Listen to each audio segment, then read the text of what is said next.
Okay, so I want to start this video off by saying I'm sitting in the airport parking lot right now using my phone to record this audio.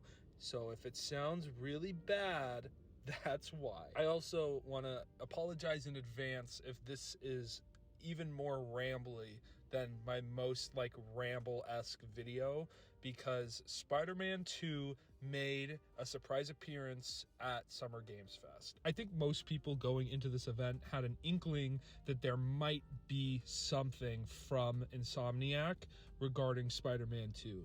I was not expecting them to really be there whatsoever. I was on the fence post that's basically saying, why would they reveal any new information when the showcase was literally 2 weeks ago? One of the biggest parts of that showcase for Insomniac's Spider-Man 2 was the fact that they did not give a date.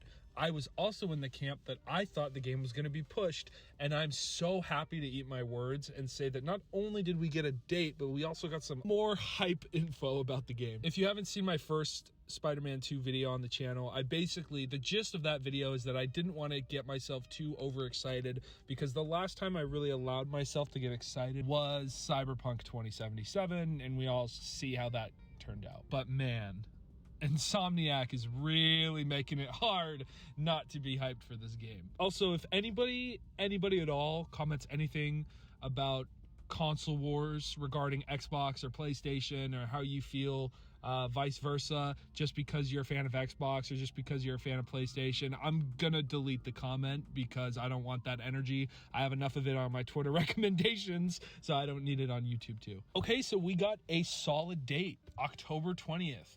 Why is October breaking my wallet? But yeah, October 20th for Marvel Spider-Man 2 is a lot sooner than I was expecting. When they said fall, I'm thinking that the game's either going to get pushed, or that maybe they'll try to argue that the beginning of November, even though obviously it's still the ending of October.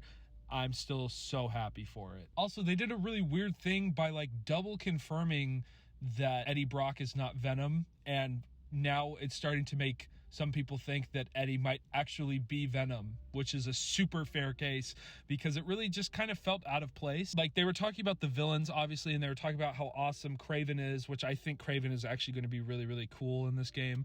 But then they started talking about the symbiote, and they started talking about how Venom is going to be a key role in the game, because duh.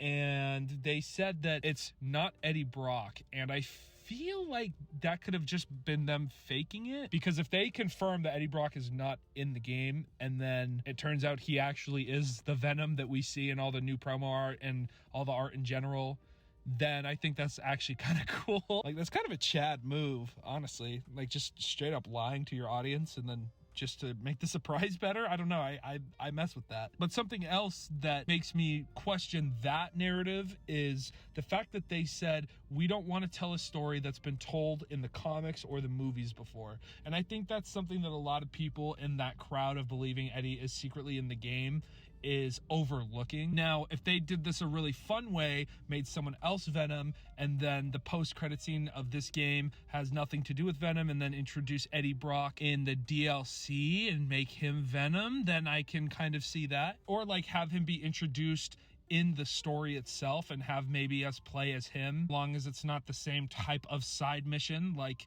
MJ or Miles, not a stealth mission. Just make us Eddie running around New York trying to get pictures of Spider-Man. If they do that and then make him Venom in the DLC, or have him get the symbiote in one of the post-credit scenes, maybe have 2 post-credit scenes this time, make him have one, then I can get behind that. But yeah, the fact that they said something that we haven't seen in the comics or the movies, it's really making me be in the camp of Harry Osborn being Venom. I also see some people trying to say that it could be Norman, and I think that would be a really good twist on the character. What I would be super cool with and mess with a lot is if they make Harry the Venom, and then at the end of the game he dies, unfortunately, because I don't really think whoever the host of Venom is in this game is going to live on to continue being Venom.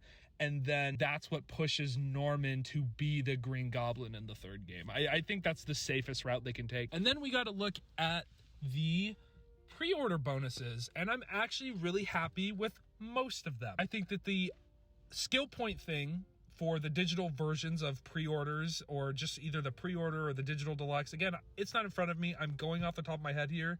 I don't think that is good. Like, it gives me Golem vibes, because you know how in that Golem game that was really bad, it's like one of the worst games ever made, how if you pre-order the game, you get voice lines for people. Why are we giving skill points and like photo mode frames to people who buy a different version of the game? I don't know. That's kind of weird to me. I understand though that you can upgrade from the normal to the digital probably at any point after the game is released. So if you really want these photo frames, you can do that. But I don't know. Those two things are kind of weird to me. But honestly, I mess with it still. I like the fact that you get those 2 suits for pre-ordering the game. I think they're the Shadow Spider suits, which are really cool. And then you get the 10 different suits for getting the digital deluxe version of the game, which are the 5 for Peter and 5 for Miles. And I'm like 90% sure all 10 of those are like Insomniac made designs. I will say some people are not very happy with them. They say they either look like AI generated suits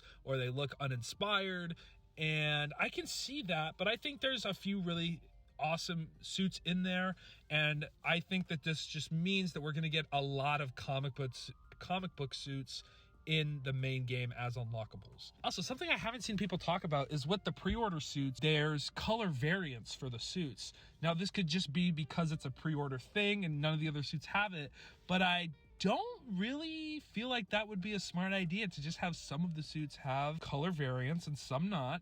I personally think we might have color variant suits now, which would be super, super cool. Then freaking collector's edition, man. Like when I first saw it, the first thing I said was like, I'm gonna get this. And then I really like looked into it.